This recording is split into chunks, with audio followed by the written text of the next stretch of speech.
All of the battalion's Humvees were in very poor shape. As about a couple weeks after Donald Rumsfeld was called out for sending troops to Iraq with unarmored Humvees, all of the Humvees in our battalion were up-armored, but they did not upgrade the engines. So you had these very old beater trucks with thousands of pounds of steel bolted to the sides. And when we got them to Kuwait, they were running on dirt roads, maybe going like 10, 20 miles an hour while you're flooring it, overheating. You have to turn on the air conditioner, and then you have to pull to the side. The ship I was on, I believe I've picked next picture. This is from when the berthing flooded because there is a very old ship, and the air conditioner had broke and was leaking water all night and flooded a lot of gear.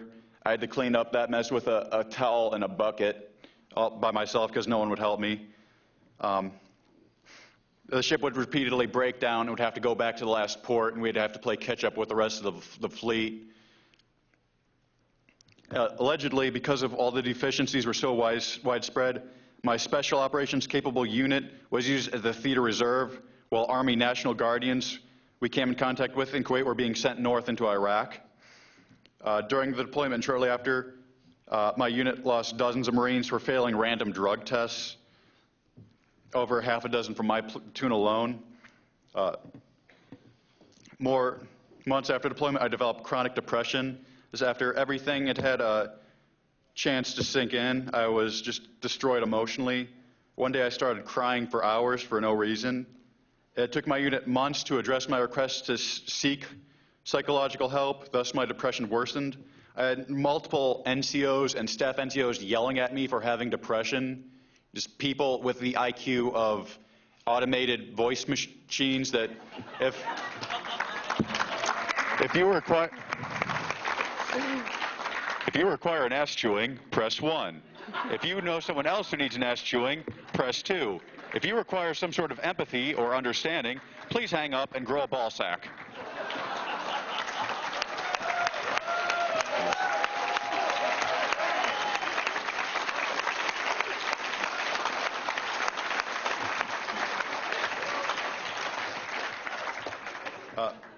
After I had missed several months of training because being on light duty for depression, I was instructed by my first sergeant that I either had to get better or take an administrative separation within 2 weeks.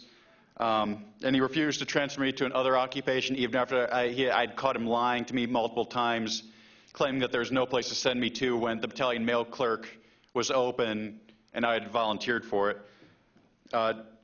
Because I know there's no way I was going to become better at the 2 weeks at the time I accepted the administrative separation. During the separation process, I missed. Also, I'd like to point out, for the period between my first deployment and the build-up to the second deployment, which I just barely missed by a few weeks, I was more afraid of my unit than of the enemy. If I died in Iraq, it was not going to be because, some barely educated Muslim teenager with a weapon he was never shown how to use was able to outsmart me. It's be because some incompetent moron just completely forgot about me, which they do all the time. My separation process was doubled in length because documents were held past their expiration date. I received it's called a 10-day letter, which is basically your 2-week notice to get out of the Marine Corps or to pack up your things and get out of the Marine Corps. I received this on the 9th day of it, and in the evening after the office was already closed.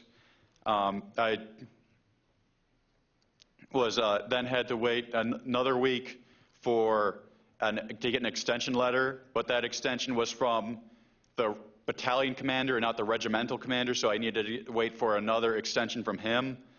I was then not allowed to ship my stuff home, so I had to give a lot of it away because I was being after I finally the morning I actually received my letter to go home. I was in the field doing a working party, and they had to send someone out to drive me to the rear, and I had to basically get everything done within the next couple hours. I was escorted off the base like a criminal and not even given a chance to say goodbye to my friends. After being discharged, I was denied benefits from the VA. I still not receive education benefits because I received a general under honorable conditions discharge, and have not heard back from the committee to get it upgraded to full honorable. I was forced to wait 6 months after applying for VA benefits for service-connected depression before they would give me any medication or therapy. And at this time, I still need to schedule VA appointments approximately 1 month in advance. And even when I get there, it's 15 minutes of talk about how am I doing, you want to try new pills, how are the pills you're working on now. In the past year and a half I've been out, my unit has been deployed to Iraq twice. It's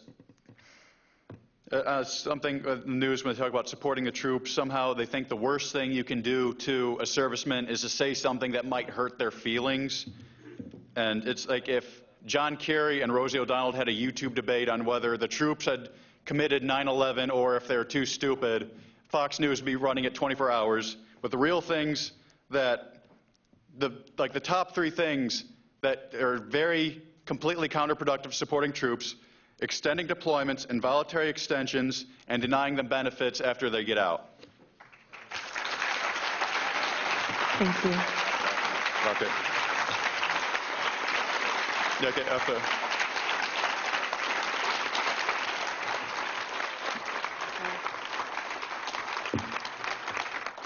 Lastly, I just like if the President is watching, the command was uphold and defend the Constitution. Correct yourself.